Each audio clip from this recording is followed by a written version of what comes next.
some context to what we are sure there are going to be amazing presentations about CRISPR. So you can hit the button. So basically, everyone has been there, even the senior scientists. When we heard about CRISPR, it was this amazing thing. You could create everything, superhumans. Then we start describing it to our parents, and we think that basically we can kind of solve every disease by just slapping some CRISPR on it, or with some grants in there.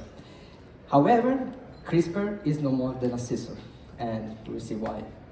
And what do we mean by a scissor? Why do we need a scissor, right? So I'm sure most of you are familiar with it, but the DNA is basically the instruction manual that tells our cells how to make all the pieces that they need to function, right? And like any instruction manual, our DNA can have typos. These typos that we call mutations make it so that the pieces that the cell is making are not working right, and that can lead to the cells not being fine and to diseases, right? And what we use CRISPR for is to go into the DNA and fix those typos so that we can cure a genetic disease. Okay, so typos, how we find typos in a million letters of a manual that nobody reads, by the way. So thank God, CRISPR has its own GPS system, which we call the guide RNA. And like every address you get to the place, you actually have to find a parking spot. Hard to find in Italy, but you have to find a kind of parking spot. This is actually called a PAM sequence. So you need both. You need an address and you need where to park. And using both of these sequences, the PAM sequence and the guide RNA, we can tell Cas9 where to go into the DNA.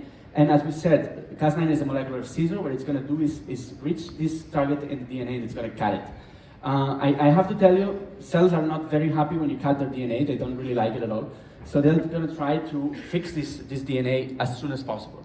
And they have two ways of doing that, the quick and dirty way or a more slow and steady way. And those two pathways are what we call DNA damage repair. So we do realize that we look like crazy. Basically, we are just doing what the cells has evolved to not let us do among millions of years, breaking the DNA on purpose. So actually we can do two things though. First, if a gene is still working, but is creating a problem, we can actually break it down.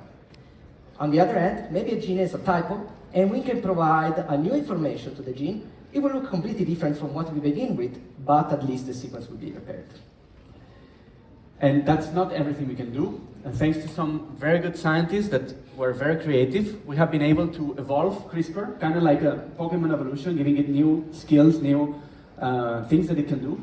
And this allows us to do very, very precise correction of typos or even insertion of new sequences in a very, very secure and very precise way.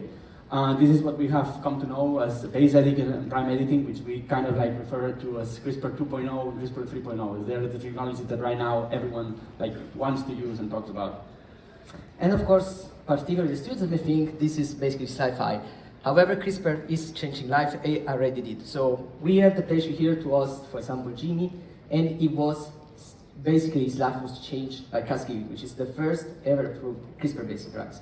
And we have also the case of Alyssa. She's the first person in the world to be treated via base editing. She was dying by cancer, and the only thing that actually saved her from a premature death was, in fact, CRISPR.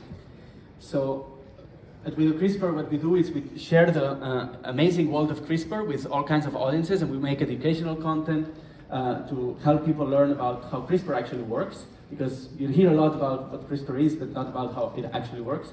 And we also try to keep you updated on what is happening in the field, new discoveries that are being done, new evolutions of CRISPR, and all of these things.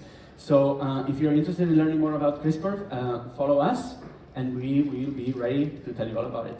Thank you very much. Thank you.